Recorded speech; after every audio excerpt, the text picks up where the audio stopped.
ఆంధ్రప్రదేశ్ రాజధాని అమరావతికి సంబంధించి అమరావతి నిర్మాణ పనులను పరిశీలించినటువంటి మంత్రి నారాయణ చేసినటువంటి వ్యాఖ్యలపై పెద్ద ఎత్తున చర్చ నడుస్తుంది. ముఖ్యంగా రైతులకు దాదాపు 30,000 మంది రైతులకు అభివృద్ధి చేసినటువంటి రిటర్నబుల్ ప్లాట్స్ ఇచ్చేశామని చెప్పి ఆయన చెప్పడంపై దుమారం రేగుతోంది. సో ఈ నేపథ్యంలో ఈ వివరాలపై మనతో మాట్లాడేందుకు జాయిన్ అవుతున్నారు ప్రముఖ విశ్లేషకులు కేఎస్ ప్రసాద్ గారు. సార్ నమస్తే. నమస్తే అండి. సార్, అమరావతి విషయంపై ముఖ్యంగా మంత్రి నారాయణ చేసిన వ్యాఖ్యలు వినే ఉంటారు కదా. 30,000 మంది రైతులకి ఆయన రిటర్నబుల్ ప్లాట్స్ ఇచ్చేశారట. కేవలం ఒక దుష్ప్రచారం, అమరావతి పేరు చెడగొట్టడానికి, ఒక బదనాం చేయడానికి మాత్రమే ఇటువంటి ప్రచారం చేస్తున్నారని ఆయన చెప్తున్నటువంటి మాట ఎలా తీసుకోవాలి? శభాష్ మిమ్మల్ని మించిన వాళ్ళు లేరు సార్. మీ రాజధాని అది నారాయణ గారు. మీ దయవల్ల మాకు రాజధాని ఏర్పడింది అమరావతి కింద అని చెప్పి మీరు ఏటి చెప్పినా చెల్లుతుంది. మీరు ఇచ్చేసారంటే ఇచ్చినట్టే, ఇవ్వకపోతే ఇవ్వనట్టే. ఇచ్చి ఇవ్వనట్టుగా ఇచ్చినా వాళ్ళకి లెక్కలేనట్టుగా, అయితే ఇచ్చిన తర్వాత కూడా వాళ్ళకి ఎవరికి ఉపయోగపడినట్టు విషయాల మీద ఏమైనా మీరు మాడతారేమో అని చూస్తే అవి తప్ప అన్నీ మాడతారు మీరు. ఇంకా 673 మందికే ఇవ్వాలి అన్నారు. వాళ్ళకి ఎందుకు ఇవ్వలే? నా దృష్టిలో 673 మంది నెక్కచ్చైన రైతులు, మిగిలినందరూ బినామీలకి బాగానే ఇచ్చారు మీరు కాదంటారా? లేదా ఈ బినామీ లెక్కలు ఇంకా తేలలేదా? అసలు నాకు అర్థం కాని విషయం, ప్లాట్లు ఎలా కొట్టివ్వాలి వాళ్ళకి?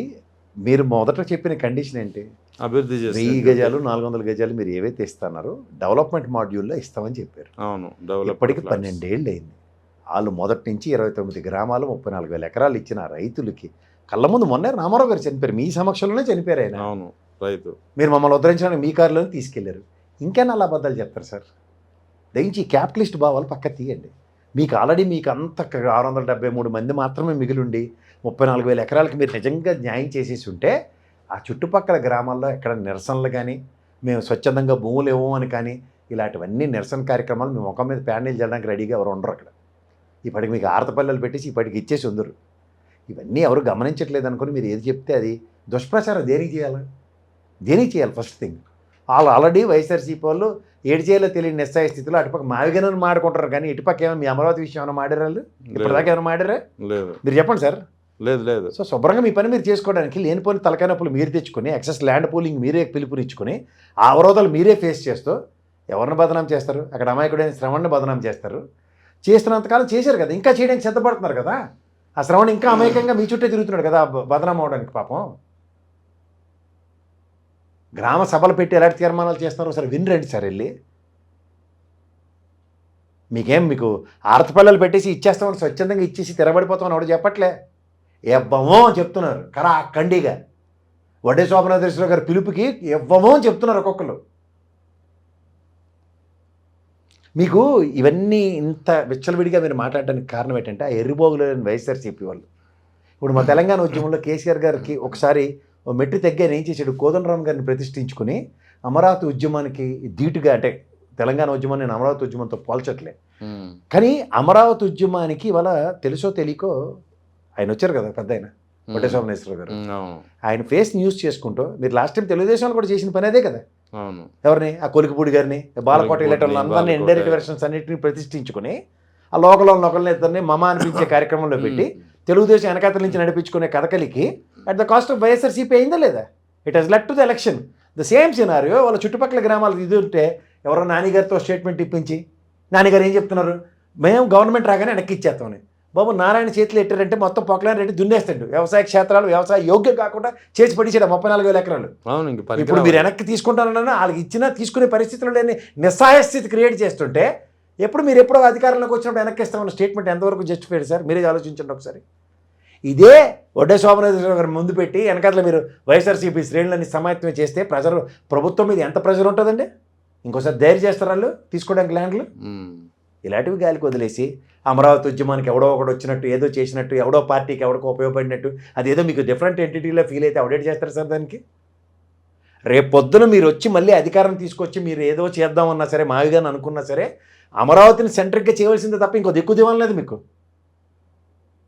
సిఆర్డీఏ చట్టాలను సవరిస్తారో, లేకపోతే సిఆర్డీ పరిధిని నిర్ధారిస్తారో, లేదా మావిగానికి ఎస్టాబ్లిష్ చేస్తారో, ఇవన్నీ మీరు తీసుకోబోయే నిర్ణయాలు. ఇవాళ ఉన్న సిచ్యువేషన్లో one of the part and parcels what you established as మావిగన్ అమరావతి రేడియస్లోనే. ఏం మాడుతున్నారు? సువర్ణ అవకాశాన్ని వదులుకుంటూ నారాయణ అలాంటి పనికిమాల స్టేట్మెంట్లు ఇవ్వడానికి వెసులుబాటు ఇస్తున్నారంటే ఆలోచించుకోవాలి. ప్రజల మన్ననలు చూరగొనని ఇవాళ ల్యాండ్ పూలింగ్ విషయంలో వైఎస్ఆర్సీపీ ఖచ్చితంగా 10 మెట్లు వెనకబడి ఉందని చెప్పాలి. ఈ మూమెంటం ఎంత క్యారీ ఫార్వర్డ్ చేసుకోవచ్చు సార్? నిరంతరం పెద్ద ఆయన సోమనేశ్వర గారు వెళ్ళి చేస్తున్నారు కదా అక్కడ. అని తోడవడానికి వచ్చిన కష్టం ఏంటి? డైరెక్ట్గా జగన్మోహన్ రెడ్డి రాక్కర్లే, అక్కడ ఉన్న వైఎస్ఆర్సీపీ శ్రేణులు పని చేయొచ్చు కదా. ఆర్కే గారిని పిల్లండి, 2 సార్లు గెలిచిన ఎమ్మెల్యే కదా, స్థానిక ఎమ్మెల్యేకి ఒక ఔన్నత్యం కల్పించలేరా? ఏం సార్? అయితే ఇక్కడ వాస్తవానికి 2వ దశ పోలింగ్కి ల్యాండ్ పోలింగ్కి నోటిఫికేషన్ ఇచ్చి 2 నెలలు అయిపోతుంది. ఇప్పుడు వచ్చే రైతులు ముందుకు రావట్లేదు. నారాయణ చెప్పినట్టు నిజంగానే అక్కడ 30,000 మందికి రైతులకి రిటర్నబుల్ ప్లాట్స్ ఇచ్చేసి ఉంటే రైతులు అంత వ్యతిరేకత వచ్చేది కాదు కదా. సరే సార్, రిటర్నబుల్ ప్లాట్స్ ఇచ్చిన వాళ్ళ దగ్గరికి మీలటోళ్ళు నల్లటోళ్ళు వెళ్దాం, బ్యాంక్ తీసుకెళ్దాం, ఆయన తనఖా పెట్టుకోవడానికి రూపాయి వస్తుందేమో కనుక్కోండి. అది కూడా లేదట కదా. మరి ఏంటి సార్ చెప్తున్నారు? నిరుపయోగమైన దిక్కుమలకాయతలు ఇచ్చి వాళ్ళకి వాగుల్లోను వంకల్లోను డొంకల్లోను శ్మశానంలోనూ ఇచ్చి వాళ్ళకి ప్లాట్లు ఇచ్చామని చెప్తే వాళ్ళు కన్విన్స్ కాకే కదా రామారావు గారు ప్రాణం పోయింది, చనిపోయింది. అదే ముంపు ఆవేదన కదా. ఆ ఆవేదనని ఇప్పటికీ మీరు అడ్రస్ చేయకుండా 30,000 మందికి ఇచ్చేసామంటే లచ్చికి సీటీ సంతకు గాజులు సినిమా ఏంటి మాకు ఇది? ఎందుకంటే వీళ్ళని నారాయణ నటుడు చెప్పేవాడు లచ్చికి సీటీ సంతకు గాజులని. ప్రభుత్వం ఇంత మొండి వైఖరిగా ఎందుకు పోతుంది అమరావతి? మొండి వైఖరికి నారాయణ ఒక్కడే మొండి వైఖరికి పోతున్నాడు సార్. ఇక్కడ నారాయణ అంటే మంత్రి, అక్కడ మంత్రి సార్. ఈ కొక్కిరే ఐడియాలన్నీ ఇచ్చింది చంద్రబాబు నాయుడికి నారాయణే. మరి చంద్రబాబు అమరావతి విషయంలో ఆయన ఫ్రంట్ ఎండింగ్ చేసి ఆయన బొక్కబోర్లో పడేసింది నారాయణే. ఇప్పుడు కూడా లాక్కోలేక పీక్కోలేక నానా తెప్పలు పడుతున్నారు వాళ్ళు. ఇప్పుడు ల్యాండ్ క్లాసెస్ ఎంత క్లియర్గా ఉన్నాయి సార్. 50 అంతస్తులు బిల్డింగ్ కట్టి మొత్తం ప్రభుత్వ ఆస్తులు ప్రభుత్వ భవనాలని చెప్తున్నారు. వాళ్ళందరూ సిఆర్డీఏకి అద్దె కట్టాలి. అవును, ఈ తగరాలు ఏంటండి నాకు అర్థం కాదు. ఈ పడదానికి విజయవాడలోనే ఎడుతారు కదా, విజయవాడ గుంటూరులోను అద్దె భవనాల్లో. చంద్రబాబు తెలియదు అంటారు. అయితే రైతుల నుంచి వ్యతిరేకత వస్తుంది. ఫస్ట్ దశలో ఎంత ఇంట్రెస్ట్గా రైతులు భూములు ఇచ్చారో సెకండ్ ఫేజ్ లో ఆ ఇంట్రెస్ట్ లేదు. ఎందుకు లేదు? ఫస్ట్ ఫేజ్ మంత్రి నారాయణ మొత్తానికి బ్యాట్ చేస్తున్నాడా అని చెప్పే విషయం అట్లీస్ట్ ఆయన కూడా గ్రహించాలి కదా సార్. ఒక విషయం చెప్తా, చంద్రబాబు నాయుడు గారికి కృష్ణ క్లియర్గా తెలుసు. ఫస్ట్ ల్యాండ్ పూలింగ్కి తన మొహం చూసి ప్రజలు స్వచ్ఛందంగా 34,000 ఎకరాలు ఇచ్చారు. అవును. రెండోసారి ఆయన ముఖం చూసి ఇవ్వమని చూద్దాం, ఎందుకు ఇవ్వట్లే? ఈ నారాయణ తకరాలు అక్కడ అర్థం అవుతున్నాయి, అందరికీ ఖచ్చితంగా అర్థమవుతున్నప్పుడు ఏమవుతుంది? ఆయన గమ్మున ఉన్నాడు, మనోడు ఓవర్ యాక్షన్ చేస్తున్నాడు. మీరు ఇది గమనించట్లేదు చాలామంది. ఎందుకు? ఆయన అడ్వాంటేజ్ ఎందుకు తీసుకోగలుగుతున్నాడు? అపోజిషన్ పార్టీ స్ట్రాంగ్గా లేదు అక్కడ. గతంలో పవన్ కళ్యాణ్ కూడా బయట నుంచి 4 రాళ్ళు కొట్టాడు కదా అమరావతి విషయంలో. గ్యాప్ ఉందా మీకు? అవును. తర్వాత ఇప్పుడు పార్టీని పార్సల్ చేయడం వేరే సంగతి. అందులో 1/10 ఇవాళ వైఎస్ఆర్సీపీ చేస్తుంది అక్కడ. చెప్పండి, నేను స్థానిక నాయకులు లేరా? క్యాడర్ లేదా? వాళ్ళకి ఉందా లేదా? చంద్రబాబు నారాయణ వైఖరిని కట్ చేయాల్సిన అవసరం ఉంది. టైం వస్తుంది సార్, అన్నిటికీ టైం వస్తుంది. ప్రజెంట్ 99 బాటా రేట్లు నడుస్తున్నప్పుడు, అన్ని సువర్ణ అవకాశాలు కనబడుతున్నప్పుడు, ఇన్ ద ఇంట్రెస్ట్ ఆఫ్ స్టేటా in the interest of some people అన్నది అతి దగ్గరలో ఎస్టాబ్లిష్ అవుతుంది. Prospect and prosperity of state అన్న దగ్గర ఈ పర్సనల్ ఇంట్రెస్ట్ ఎక్కువ ఎలివేషన్స్ కనబడ్డాయి అనుకోండి, అప్పుడు ఖచ్చితంగా ఎక్కడో దగ్గర కట్ డౌన్ పడాలి. అప్పటిదాకా వేచి చూడాలి. ఇటీవల ప్రధాని మోదీ హైదరాబాద్ పర్యటన, ఆ పర్యటనలో ఆయన ఇటు పవన్ కళ్యాణ్ ఇంటికి వెళ్ళారు, చంద్రబాబు ఇంటికి కూడా వెళ్ళారు. దీని మీద కాస్త అటు ఇటు డిస్కషన్స్ నడుస్తున్నాయి. ముఖ్యంగా తెలుగుదేశం సపోర్టెడ్ మీడియాలో కూడా విభిన్నమైనటువంటి కథనాలు వస్తున్నాయి. వాళ్ళు చంద్రబాబు నాయుడు ప్రధాని మోదీ సింధు హాస్పిటల్కి ఎలా ఓపెన్ చేస్తారని కొంతమంది, అయితే పవన్ కళ్యాణ్ ఇంటికి ముందెందుకు వెళ్తారని కొంతమంది, ఇలా రకరకాలైనటువంటి వాదనలు వస్తున్నాయి.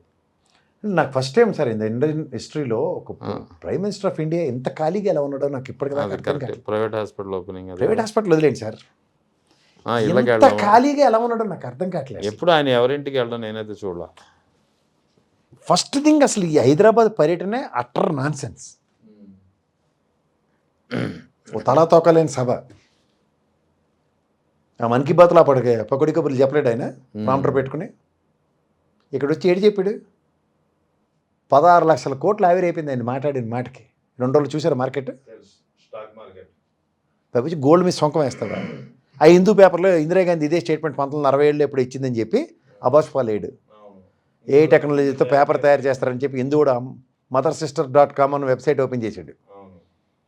మీరు జాగ్రత్తగా గమనిస్తే ఈయనేమన్నా గాంధీలో అట్లీస్ట్ బట్టలు అవి త్యాగం చేసి గోచెట్టుకునో లేకపోతే పంచెట్టుకుని ఓ సాల్వాలు అందరూ ఇచ్చిన సాల్వాలు నా దగ్గర ఉన్నాయి కాబట్టి ఎవరు ఇవ్వక్కర్లేదని చెప్పి సాల్వా కప్పుకుని ఎల్వి ప్రసాద్ ఐ హాస్పిటల్కి దేనికి వచ్చి కళ్ళు టెస్ట్ చేయించుకొని ఇండియన్ కళ్ళజోడు ఏమైనా పెట్టుకున్నా లేకపోతే అబ్బాయి చెప్పులు బాటా చెప్పులు ఏవో కొనుక్కున్నాను ఇవాళ నుంచో లేకపోతే వాచ్ హెచ్ఎంటీ వాచ్ పాతది నా దగ్గర ఇంట్లో ఉందని పెట్టుకుంటే ఇవన్నీ అనాలి. చేతికి మామిడ వాచ్ కళ్ళజోడు ఫారెన్ 10,000 పైచీలకు బట్టలు మాకేమో పొదుపు పాటించాలా. మీ మినిస్టర్లు అందరూ కాన్వాయిలు తీసిండే కామెట్ కార్లు ఉన్నాయి కదా అవన్నీ మీ డబ్బులతో కొనుక్కొని మేము స్వచ్ఛందంగా కొనుక్కున్నాం ఎలక్ట్రికల్ కార్లు అని చెప్పి కాన్వాయిలు ఉండే వాళ్ళ నుంచి మాకు డ్రైవర్ ఉంటాడు ప్రైమ్ మినిస్టర్ కాబట్టి ఎస్పీజీ కమాండోల ముందు బస్సు ఒకటి వేస్తాం వాళ్ళకి కూడా ఎలక్ట్రికల్ బస్సే ముందు పోతూ ఉంటారు వెనకాతలు నేను వస్తానని చెప్పి రావచ్చు కదా. ప్రజాస్వామ్యంలో మీరు ప్రజలంటే మీకెందుకండి భయం నాకు అర్థం కాదు. ఏం అంత పనికిమాలిన పనులు చేశారు మిమ్మల్ని చంపేసి అంత పనులు ఎందుకు చేస్తున్నారు? అందుకే కదా మీకు ఎస్పీజీ కమాండోలు అందరూ అంతే కదా. అంటే పనికొచ్చిన పనులు చేస్తే మీకు ఎందుకు సెక్యూరిటీ ఉండదు? అవును. రాహుల్ గాంధీ గారు వాళ్ళందరికీ అంటే రాజీవ్ గాంధీ గారిని విదేశీ పర్యటనలకు వెళ్ళకూడదట, మరి మీరు మాట్లాడతారా? తగ్గించాలట, బంగారం కొనకూడదట, అన్నం తినకూడదట, పెట్రోల్ కార్ వేసుకుని వెళ్ళకూడదట, డీజిల్ కార్ వేసుకుని వెళ్ళకూడదట, పబ్లిక్ ట్రాన్స్పోర్ట్ వాడాలట. ఓ పని చేస్తాం సార్ మేము అందరూ పాతరాత యోగంకి పోయి రాళ్ళు ఎట్టుకుని కొట్టుకుని నిప్పు తెచ్చుకుని దాంట్లోంచి పొగెట్టుకుని ఓ పొయ్యి మీద కొంపటెట్టుకుని ఏదో వండుకుని అందరూ పంతిపోయిన చేస్తాం సార్. మీరు మాత్రం బ్రహ్మాండంగా తెరలేకపోండి. మినిస్టర్లకి ఎందుకు పిలిపినవారు? ఫస్ట్ మీరు ఆచరించండి సార్. మాకు చెప్పి సూక్తుల ముందు ఇక్కడ పెళ్లి పెటాకలు ఇండియన్ పొదుపు వ్యవస్థ ఎలా ఉంటుందంటే 10 రూపాయలు ఉన్నప్పుడు బంగారం కొని మన ఆపత్ సమయంలో అక్కడికి వస్తుందని వాడతాం. ఎగ్జాక్ట్లీ. నీకు ఆ ప్రాథమిక లాజిక్కే లేదు. బికాస్ నీకు చదువు లేదు, కుటుంబ వ్యవస్థ మీద అవగాహన లేదు. రెండు లేనప్పుడు ఏముంటుంది? ఈ బహిరంగ మఠాలు అనపట తిరిగి వాళ్ళకి ఏముంటుంది? ఇదే problem. This is your fundamental problem. Fundamental problem me problem అయినప్పుడు ఇది దేశ సమస్య కింద పెనట్రేట్ చేద్దామంటే కుదరదు. ఈ దైద్రానికి తోడు వాట్సాప్ యూనివర్సిటీలో వచ్చిన ఇన్ఫర్మేషన్ చదువుకొని మన ఎత్తుకొస్తే ఇలాగే ఉంటుంది. ఇక్కడికి వచ్చారు వేరే రాష్ట్ర ముఖ్యమంత్రులని ఈ ఇంట్లో పడి ఏడుస్తుంటే ఇక్కడ హైదరాబాద్లో ఏంద్రబాయ్ మీకు ఎక్కడేం పని అని అడగల? అవును. ఎగేసుకుని పోతావు బోయినెలకి పోయావు, సంతోషం, శబాస్. ఇప్పుడు బోయిన తింటాక ఆడి నుంచి వస్తావా? నీ బీజేపీ వాళ్ళ మీద నీకు నమ్మకం లేదన్న విషయం అర్థమైంది. ఇక్కడ బండి సంజయ్ కొడుకు చేసిన పితరాట కంపెనీకి వాళ్ళని కలవడం ఇష్టం లేక ముందు పవన్ కళ్యాణ్ ఇంటికి పోయి తర్వాత చంద్రబాబు ఇంటికి పోతావా? స్కెడ్యూలే బాగుంది, పరామర్శ. ఈ పడదానికి ఎగేసుకుని చంద్రబాబు నెక్స్ట్ డే పిలిచావు కదా. అవును. మళ్ళీ అక్కడికి ఢిల్లీకి. మరి ఈ పడదానికి ఎక్కడ పప్పానాలి ఎందుకు? మా ప్రభాస్ లాంటి చెప్తే చెన్నై నుంచి కానీ ఏడు నుంచి దేశంలో ఎక్కడైనా స్విగ్గీ ఆర్డర్ ఇచ్చినట్టు తీసుకొస్తారు కదా, నీకు నచ్చిన పప్పాను సారాను ఏది కావాలంటే అది చెప్పుండొచ్చు కదా. డోకులు తినలేక ప్రాణం జిల్లాడిపోతుంది, ఏదైనా కొంచెం పనికి వచ్చింది ఏదైనా ఇంత వండి పంపించండి సార్ అంటే డబ్బాలు కట్టి పంపిస్తారు కదా. మళ్ళీ దుబారా ఖర్చు అక్కడ ఆ మీటింగ్ ఏదైనా ఒక్కటి పనికి వచ్చిన మాట మాడారా? ఇది మాట పనికి బాతలో పెట్టుకొని చెప్పుకోవచ్చు కదా, వింటాం కదా. చెవులు చిల్లేడు పిల్లలు చెప్తారు కదా. బెంగాల్లో గెలిచాము, కేరళలో ఒకటి గెలిచినా నెక్స్ట్ మాదే ప్రభుత్వం. అదే సమయంలో ఈ గచ్చిబౌలి హెచ్ఐసిసి బిల్డింగ్లో జరిగినటువంటి మీటింగ్లో పక్కన రేవంత్ రెడ్డి సమక్షంలో రేవంత్ రెడ్డికి మీరు చేరుకోవాలన్న చోటుకి మీరు చేరుకోలేరు, అందుకే నాతో జత చేరండి అని చెప్పి ఓపెన్ ఆఫర్ ఇవ్వడం, ఆయన ముసిముసి నవ్వుకోవడము. అంటే భవిష్యత్తులో తెలంగాణ చంద్రబాబు నాయుడు ఆల్రెడీ బ్రీఫ్ భవిష్యత్తులో తెలంగాణ ఫేస్ అవ్వబోతున్నారా బీజేపీకి రేవంత్ రెడ్డి? అంత సీన్ లేదు. బీజేపీకి చంద్రబాబు నాయుడు గారి డైరెక్షన్లో రేవంత్ రెడ్డి ఫేసు. వాళ్ళు ఎత్తేయడం ఆలస్యం సార్. అండ్ జై బీజేపీ ఆయన ఎవరు? రేవంత్ రెడ్డి గారు. అదే అడుగుతాను. లేకపోతే ఎన్డీఏ కూటమితో ఇంత సత్సంబంధాలు ఏంటి? ఈయనేమో గుజరాత్ చేసేస్తామంటే రేవంత్ రెడ్డి గారు నమ్మడం ఏంటి? ఇటు ట్రంప్ వచ్చినప్పుడు తరచాపలు కట్టించిన గుజరాత్ అనుకుంటున్నట్టుకున్నారు. ఒరిజినల్ గుజరాత్ చూడండి సార్, మన హైదరాబాద్లో 1/10 ఉండదు. అవును. చేత ఏం జరుగుతున్నాయో బండి సంజయ్ లాలుచీలన్నీ అన్నిటికీ ఇప్పటిదాకా నేనే కాపాడను నన్నుకేమైనా ఉంటుందా అంటే ఏం పర్లేదు అంటే మా కౌంటర్ రెడ్డి అన్న మనోభావాలు గాయపడి ఉన్నాయి, అలా ఈటెల రాజేంద్ర అన్న మనోభావాలు గాయపడి ఉన్నాయి. అటు కోమటి, రాజగోపాల్ రెడ్డి, బట్టి అందరూ ఉన్నారు.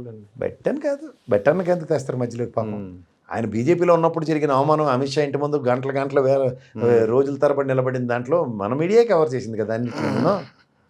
అప్పుడు పర్యవేశాను బండి సంజయ్ తర్వాత కదా ఈటెల రాజేంద్ర గారు అవ్వాలి. బీసీ ఈక్వేషన్ కూడా కదా. డిస్ప్రపోర్షనేట్ బ్లో ఎందుకు వచ్చింది? అవును. అక్కడి నుంచి అవమానాలు పడుతున్న ఈటెల రాజేంద్ర సమయం కోసం ఎదురు చూశారు. అయితే మీరు చెప్పిన దాని ప్రకారం జరిగిన మన మోదీ ఆఫర్ ప్రకారం మీరు చెప్పిన దాని ప్రకారం ఇవాళ కాకపోతే రేపైనా లేదా 2028 తెలంగాణ ఎన్నికలకైనా Revanth Reddy would be the Telangana BJP face. Subject ఇప్పుడు ముఖ్యమంత్రి కుషామతం ఉంది కదా సార్, కాంగ్రెస్లో ముసలోళ్ళు ఏమైనా తలుచుకుని ఏమైనా ఇటుకట్టి మడతాయి. ఈయన ఎక్కడికో వెళ్ళాలనుకుంటున్నారు, అక్కడికి వెళ్ళారని అంటున్నారు కదా మోదీ గారు. అదే మరి నెక్స్ట్ ఎలక్షన్ కాంగ్రెస్కి మరి ఈయన ఎక్కడికి వెళ్ళాలనుకుంటున్నారు, ఆయన ఎక్కడికి తీసుకెళ్లాలనుకుంటున్నారు, అంతా బాబు గారి చేతిలో how is going to brief అన్నది ఇంపార్టెంట్. తెలిసి మనం మాట్లాడుకోవడం అనవసరం. సరే, ఇక్కడ బండి సంజయ్ వ్యవహారం, కేంద్ర హోంశాఖ సహాయ మంత్రి అయి ఉండి కుమారుడుపై పోక్సో చట్టంకి సంబంధించినటువంటి తీవ్రమైనటువంటి అభియోగాలున్నా ఇప్పటికీ కేసు సరిగా ఫైల్ చేయలేదు, అటు అరెస్ట్ కూడా కాని పరిస్థితి. ఎలా చూడాలి ఈ అంశాన్ని? మరోపైగా ఓవైపు అరెస్ట్ చేయట్లేదు, ఇంకోవైపు హనీ ట్రాప్ అంటూ రివర్స్ కేసు ఫైల్ చేస్తే అది మాత్రం ఎఫ్ఐఆర్ అయిపోయింది.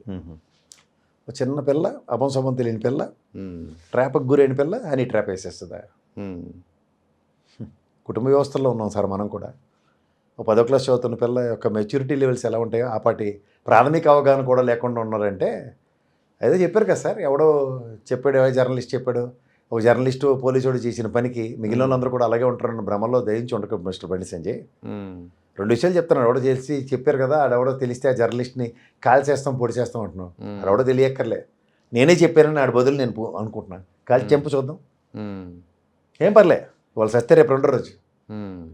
ఫోక్సో కేసులో ఎఫ్ఐఆర్ కరెక్ట్గా కట్టకుండా ఇప్పటిదాకా అరెస్ట్ కాకుండా ఉండడం నేను ఫస్ట్ టైం చూస్తున్నా. అదే కదా మరి దేనికి ఈ టాడా కేసులు, ఫోక్సో కేసులు? సంజయ్ దత్తుని కాపాడినట్టే బండిని కూడా కాపాడేస్తారా? బండి సంజయ్ని కూడా, సంజయ్ అని పేరుంటే ఎవడైనా కాపాడబడిపోతారా కేంద్ర ప్రభుత్వంలో ఉన్న వాళ్ళతో? ఇప్పుడు సంజయ్ దత్ మీద కూడా టాడా కేసే కదా, ఏమైంది? నీరు గచ్చేశారు, ఇది కూడా నీరు గచ్చేస్తారా? ఇప్పుడు దానికి కాంగ్రెస్ వేరు బీజేపీ వేరు అని ఎందుకురా బాబు మా కథలు చెప్తారు?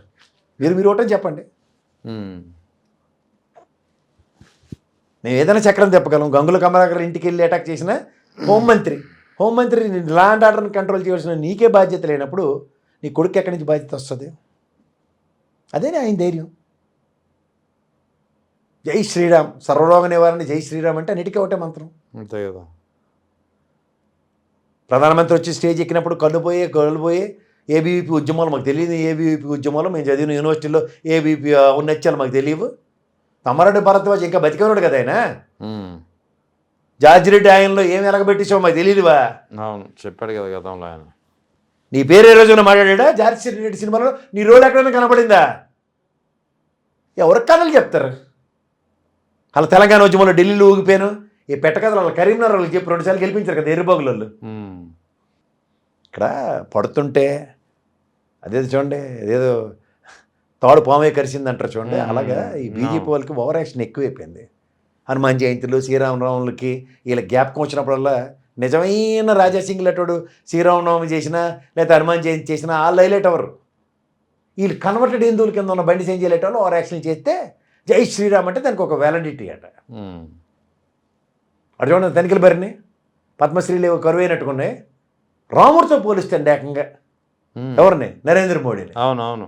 ఏ ఊర్రా మీరు అంత తొటిగేంగల సినిమాల్లో పావలకేరతకి యాక్ట్ చేసుకునే పనికిమాల శాతం అంతా తీసుకొచ్చి అవతార పురుషుడు రాముడు ఎవడో కూడా మీకు తెలియకుండా ఏం చదువుతున్నారా? పుస్తకాలు నాకు అర్థం కదా. శివస్తోత్రాలు ఎవరు చదివేస్తారు కదా అనర్గలంగా. ఓ నరసింహన్ గారి పార్టీ ఏంటి మీరు? అలా పాత గవర్నర్ ఉండేవాడు.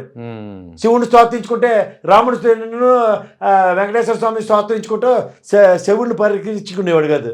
అలా మీరేమన్నా ఇటుపక్క అదే బ్యాచ్ చేయటం కొంప తీసే లేదా అనువుగా కనబడ్డాడు అనుకున్నారా? ఏ ప్రాతిపదిక మీద ఆయనకి ఫస్ట్ రాముడు అనగానే ఏకపత్ని వ్రతుడు. నేను నరేంద్ర మోడీ గారికి ఏమన్నా భార్య పిల్లలతో కలకలాడుతూ కనబడ్డా? చెప్పండి. అంటే ఎక్కడికి పోతుంది సార్? ఎక్కడికి తీసుకెళ్తున్నారు ఈ బీజేపీ? ఆడికెళ్ళే భజనకి అలవాటు పడి పనికిమాలిన చెల్లగలందరూ. ఓవైపు హిందుత్వ అని చెప్తూనే మరోవైపు హిందుత్వంలోని మూల స్తంభాలు, హిందుత్వకు ఆధారంగా హిందువులు పవిత్రంగా భావించే రాముని సైతం మోదీతో పోల్చడం అనేది ఎక్కడికి పోతున్నారు వీళ్ళంతా? కర్మ సార్, ఇది మన దౌర్భాగ్యం. ఇది వెర్రి బెంగళాయితనం, వెర్రి వెయ్యితల్లు అంటారు చూడండి. ఈ వెర్రి వెయ్యితల్లో పరాకాష్ఠకి వెళ్ళిపోతున్నారు. ఈ జడ్డితనానికి ఎక్కడో దగ్గర ఫుల్ స్టాప్ పడాలి. ఎవర్రా మీరంతా అని. పుట్టుకాడి నుంచి గుళ్ళంపట గోపురాలంపట తిరుకొని ప్రతి 3 నెలలకు 4 నెలలకు తిరుపతి పోయి తలనేలాలు తీర్చుకుని నాకు వచ్చి ఈడవడండి నాకు చెప్పడానికి జై శ్రీరామనమని. సరే జై శ్రీరామ్ అనడం తప్పలేదు కానీ ఆ శ్రీరాముని తీసుకొచ్చి మోదీతో కంపేర్ చేయడం ఏంటి? ఈ పనికిమాలలో ఉంటారు కదా సినిమాలో ఎక్స్ట్రా క్యారెక్టర్లు చేసుకునే వాళ్ళు, వీళ్ళు చెప్పి పనికిమాల ఎలివేషన్లకి ఇలా ఉంటాయి. వీళ్ళు చెప్పడము తర్వాత ఈ బీజేపీ అండ్ కో సోషల్ మీడియాలో దాని గురించి భజన అది ఎలివేషన్లు వాళ్ళు రెడీగా ఉంటారు. వాళ్ళు వాట్సాప్ యూనివర్సిటీ వాళ్ళు లేటెస్ట్ సబ్జెక్ట్ ఏంటని మోడీ అమిత్ షాకి భజన చేస్తే మేము ఉన్నామని అక్కినేని నాగార్జునలో పికప్ చేసుకుని పోతారు. ఫస్ట్ ఆఫ్ ఆల్ ఈ సినిమా వాళ్ళని కొంత ఎక్స్టెంట్ ఎంటర్టైన్ చేయడం మానేస్తే సగం ప్రాబ్లమ్స్ సాల్వ్ అవుతాయి సార్. అది కరెక్ట్. అది వీళ్ళకి తలా తోక ఏముండదు అసలు ఏంటి తెలియదు ఫస్ట్ థింగ్. ఇక వెస్ట్ బెంగాల్ ఎలక్షన్లో జరిగినటువంటి తంతు అంతా తెలిసిందే మీకు. మొత్తం 207 సీట్లు గెలుచుకుంది బీజేపీ అనూహ్యంగా అంచనాలు దాటుకుని అన్ని ఎగ్జిట్ పోల్ అంచనాలకి భిన్నంగా. ఎస్ఐఆర్ ప్రక్రియ అక్కడ కీలకమైన పాత్ర పోషించిందని చెప్పి అందరికీ తెలిసిందే. 91 లక్షల ఓట్లు డిలీట్ చేయబడ్డాయి. సో ఈ 91 ఓట్ల డిలీట్ చేసిన కార్యక్రమంలో భాగంగా ఆ టైంలో వెస్ట్ బెంగాల్ ఎలక్షన్ సీఈఓగా ఉన్నటువంటి మనోజ్ అగర్వాల్ తర్వాత మీనాకి పెద్దన్నయ్య ఇక్కడ మన మీనాకి పెద్దన్నయ్య కరెక్టే. తర్వాత అదే సమయంలో అక్కడ స్పెషల్ రోల్ అబ్జర్వర్గా పనిచేసినటువంటి same IAS batch 1990 IAS batch పేరు Subrata Roy something is there. అతన్నేమో ఇతన్ని chief secretary of West Bengal Manoj అగర్వాల్ని, సుబ్రత రాయ్నేమో chief adviser to CM Suvendu Adhikari. అది కూడా within 48 hours of the oath taking ceremony of Suvendu Adhikari. అంటే రిటర్న్ గిఫ్ట్స్ దొరికేసినాయి. ఇక్కడ విజయ్ కూడా తక్కువ తినడం అనుకున్నారు. ఓఎస్డి ఆ జాతకాలు చెప్పుకున్నాను ఇచ్చాడు. ఈ వెస్ట్ బెంగాల్ చెప్పండి ఏమో సార్ ఇది బీహార్లో చూడలేదా? కూతుర్ని అల్లుడిని ఒకే దగ్గర పోస్టింగ్ ఇచ్చారు. అదే ఇక్కడ వీళ్ళంతా పార్ట్ అండ్ పార్సిల్స్. మనం ఏనా చూడండి సురక్షితంగా గోపెట్లా పెట్టారు.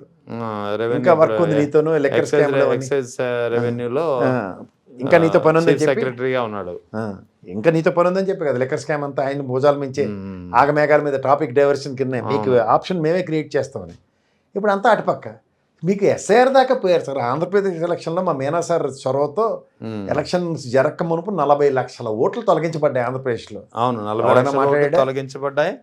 తర్వాత 50 లక్షల ఓట్లు అదనంగా లెక్కించారు. అదంతా రెండు కదా, ఒకటి ఎత్తిపోయిన తర్వాత ఇంకేంటి ఒకటి మీరు నోరు మూసుకున్నారంటే రెండోది జరగకుండా ఉంటుంది. ఒకటి బిఫోర్ పోల్, రెండోది ఆఫ్టర్ పోల్. మొదటి దానికి నోరు మూసుకుంటే రెండోది ఊరుకుంటారా? అవును అదే జరుగుతుంది. అంటే ఇక్కడ నేను అడిగేది ఒకటే సార్, ఇప్పుడు వెస్ట్ బెంగాల్లో ఎస్ఐఆర్ ప్రక్రియ విషయంలో సుప్రీంకోర్టు న్యాయమూర్తి బాగ్చి ఒక కామెంట్ చేశారు. మమతా బెనర్జీ పోరాడినప్పుడు న్యాయస్థానానికి వెళ్ళినప్పుడు ఎలక్షన్స్ అయిపోయిన తర్వాత తింటామని అదే కాదు ఇంకొక వ్యాఖ్య చేశారు ఆయన చెప్పింది ఏంటంటే ఒక కామెంట్ అయితే రిలయబుల్ కామెంట్. ఒకవేళ అక్కడ బీజేపీ అభ్యర్థి గెలిచిన నియోజకవర్గంలో బీజేపీ అభ్యర్థికి లభించినటువంటి మెజార్టీ కంటే ఆ నియోజకవర్గంలో ఎస్ఐఆర్లో తొలగించినటువంటి ఓట్లు ఎక్కువగా ఉంటే దాన్ని సుప్రీంకోర్టు సీరియస్గా తీసుకుంటుంది అని ఆయన అన్నారు. కానీ ఇక్కడ 105 నియోజకవర్గాల్లో ఆ ఎమ్మెల్యే న్యాయమూర్తి చెప్పినట్టే జరిగింది. అవును, మరి అంటే ఇక్కడ వ్యవస్థ కళ్ళ ముందు కనిపిస్తుంది ఎస్ఐఆర్ ద్వారానే బీజేపీ నెగ్గిందని చెప్పి. అంటే ఇలాగే పోతే ఇంకా ప్రజాస్వామ్యంపై లేదా ఓటు ఆయుధంపై అందరూ ఆశలు వదులుకోవాల్సిందేనా? ఎందుకు వదులుకోవాలి? మీరు దానికి సొల్యూషన్ వాళ్ళ దగ్గర ఉంది, ఎలక్షన్ కమిషన్ దగ్గర.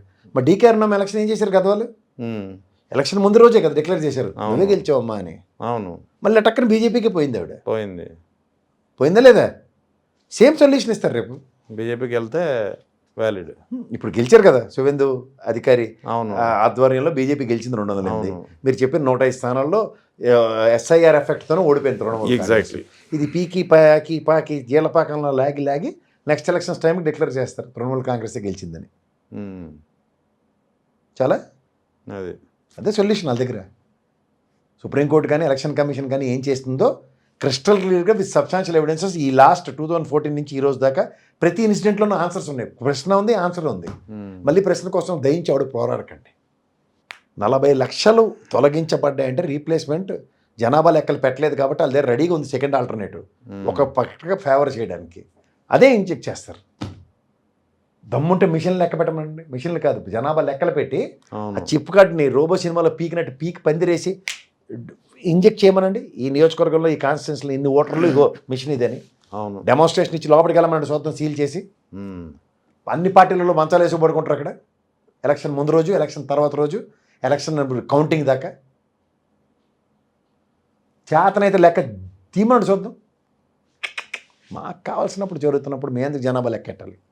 అంతే కదా. దాంతో మేము మహిళా బిల్లు లింక్ పెడతాం. అంతే. అప్పుడు అది పాస్ అవుతుంది, ఇది పాస్. రెండు జరగవు.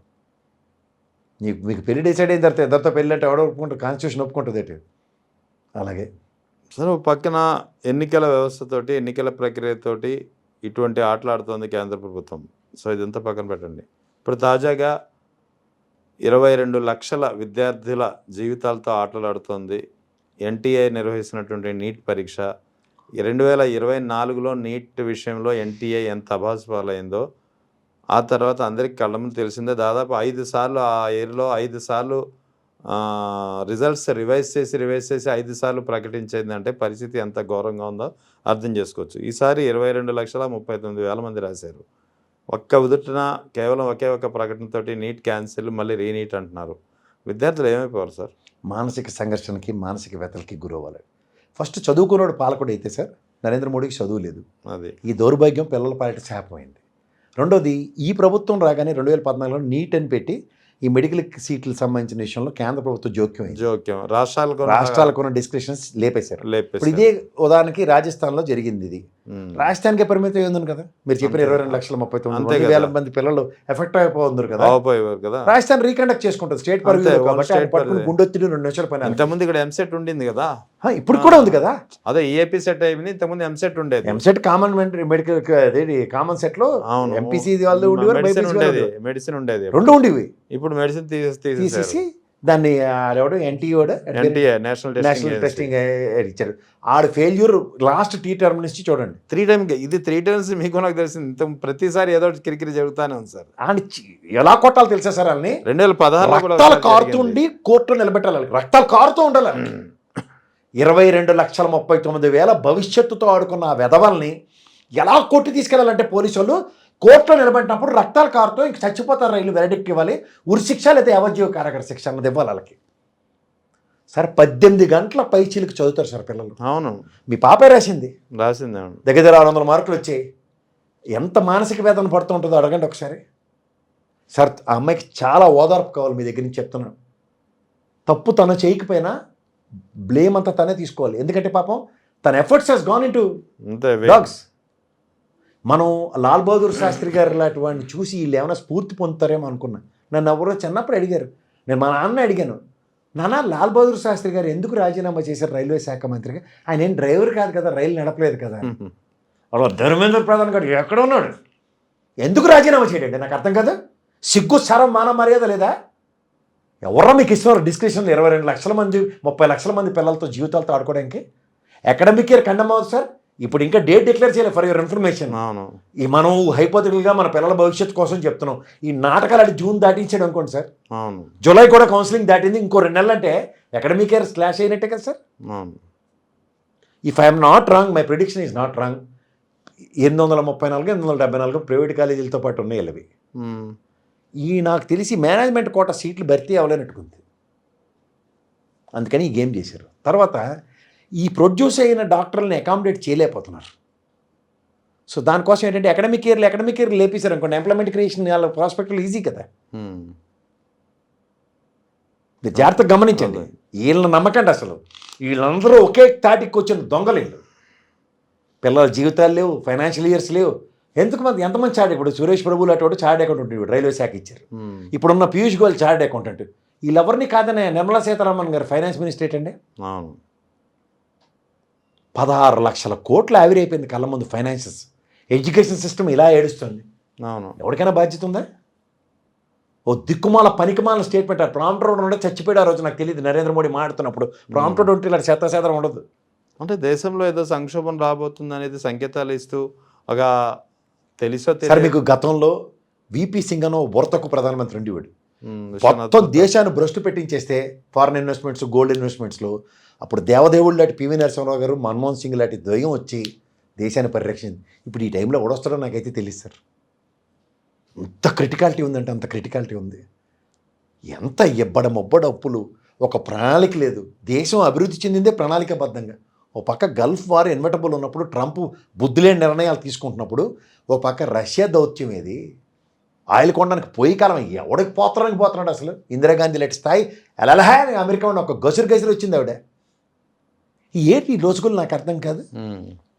అదాని మీద వాళ్ళ మీద అమెరికాలో ఉన్న కేసులు ఏమైనా తిరగదోడుతారని భయం, ఈయనకి భయమా?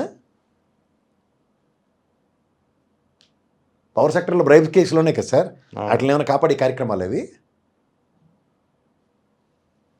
ఇది ఎక్కడ విడ్డూరం అంటే నాకు అర్థం కాదు. We are really running in crisis. నీ ఆయిల్ వాడకండి, గ్యాస్ వాడకండి, పబ్లిక్ ట్రాన్స్పోర్ట్లో తిరగండి. అరే మనుషుల స్థాయి పెరుగుదల దేశ అభివృద్ధికి చిహ్నం. వ్యక్తిగత ఆదాయం పెరిగి దేశ రాష్ట్ర ఆదాయాలు పెంచుకునే మార్గానికి చూసుకున్న తర్వాత వెనక్కి పాతరాతయోగంలో రాళ్ళు కొట్టుకోండి, కంటి పొయ్యిల మీద అన్నాలు వండుకోండి, తిండి మానేయండి, డోకులే తినండి, చెత్త చెదరం తినండి, ఫారెన్ సూట్లు వేసుకొని ఫారెన్ ట్రిప్పులు పోతారా మీరు? ఆచరించడు. ఆయన ఆచరించమని మనకు చెప్పేస్తాడు ఆచరించమని. ఇది ఎక్కడ విడ్డూరం అండి నాకు అర్థం కాదు. కరోనా టైంలో రాష్ట్రాన్ని దేశాన్ని వదిలేసాడు, చచ్చి ఊరుకున్నారు అందరూ. లాస్ట్కి కంచాలు కొట్టుగా కోతులు వెలిగించే దివసాలు చేయమంటే అందరూ దివసాలు పెట్టుకున్నారు. డిమౌంటేషన్ ఇలాగే చచ్చారు.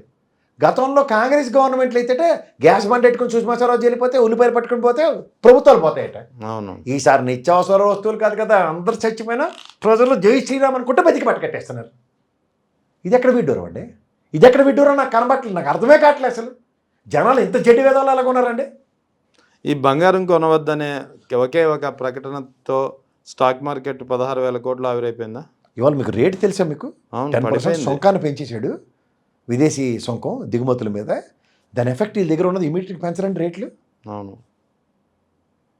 లాజిక్ ఉందండి ఆయన దగ్గర. సింపుల్గా అడుగుతున్నాను నేను. నువ్వు 1,60,000 దాకా తీసుకెళ్ళావు రేట్ని ఏ సొంకాలు లేకుండా. ఎక్కడైనా ఆగిందా కొనడం? ఆగలేదు. అందరూ ఇన్వెస్ట్మెంట్ దాని మీద వెళ్తున్నాయి కదా.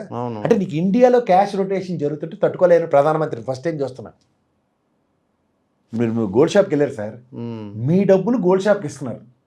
ఇండియాలో డబ్బులు ఉన్నాయి కదా, ఇండియాలో డబ్బులు ఉన్నాయి కదా. అవును, తట్టుకోలేని ప్రధానమంత్రి నేను చూస్తున్నాను ఫస్ట్ టైం. బయట దేశాలకు వెళ్ళి గోల్డ్ కొనట్లేదు కదా. కదా, దుబాయ్ పరిస్థితి లేదు కదా ఇప్పుడు, వెళ్ళడానికి చేస్తున్నారు, రెస్ట్రిక్షన్స్ కూడా ఉన్నాయి కదా. ఇప్పుడు ఇదే సర్క్యులేషన్ జిఎస్టీ రూపంలో నీకే వస్తుంది కదా, గవర్నమెంట్కే వస్తుంది కదా. అది కూడా తట్టుకోలేకపోతుంది, అంతా వాళ్ళకే వస్తుంది. అది కూడా తట్టుకోలేకపోతుంది. అంటే ఏంటి లాజిక్ నాకు అర్థం కావట్లేదు సార్, మీరే చెప్పండి. జనరల్గా ఇప్పుడు మనీ రొటేషన్ అవుతుందా? సర్క్యులేట్ అవుతున్నట్టే కదా గోల్డ్. అవును, ప్రజల దగ్గర ఉన్న డబ్బులు ఇచ్చే కదా గోల్డ్ కొంటున్నారు. అవును, మహా అయితే గోల్డ్ కొన్నాడు అవసరం కోసం బ్యాంకులోనే కదా తాకట్టు పెడుతున్నాడు. అంతే కదా, బ్యాంక్ నుంచే లోన్ రూపంలో వస్తుంది కదా, మళ్ళీ వస్తుంది. ఎక్సెస్ రెవెన్యూ వాడు బ్యాంక్ జనరేట్ చేసుకోవడానికి మళ్ళీ ఇంట్రెస్ట్ వస్తుంది కదా. ఈ సైకిల్ని ఎందుకు డిస్టర్బ్ చేస్తున్నాడు మన Modi? Why is disturbing this? ఈ లాజిక్ గ్రహించారు మీరు? కారణం ఏమై ఉంటుంది అంటారు? నాకు తెలిసి నరేంద్ర మోడీ అదాని ఈ బిజినెస్ చేయట్లేదు. గోల్డ్ బిజినెస్లో లేడా? రీటైల్ అవుట్లెట్స్ లేవా? Soon he want to come to into gold business. ఈ లిక్విడ్ క్యాష్ అంతా ఎక్కడ ఉంది కాబట్టి నువ్వు అదాని అమ్మాయిని ఇద్దరు వచ్చేదాకా ఇదేమైనా కొత్త తరహా పందావా డోక్లే బ్యాగ్ల కోసం? జడ్డి వాళ్ళు ఉన్నారు, మేధావులు అని ముసుగులు వేసుకు తిరుగుతుంటారు కదా, ముసుగులు తీసి అడగండి. ఇది ఎక్కడ విడ్డూరం అండి నాకు అర్థం కావట్లేదు. Money rotation and money circulation which is happening in Indian territory అన్నప్పుడు ఈ అవరోధం ఎందుకు క్రియేట్ అవుతుంది?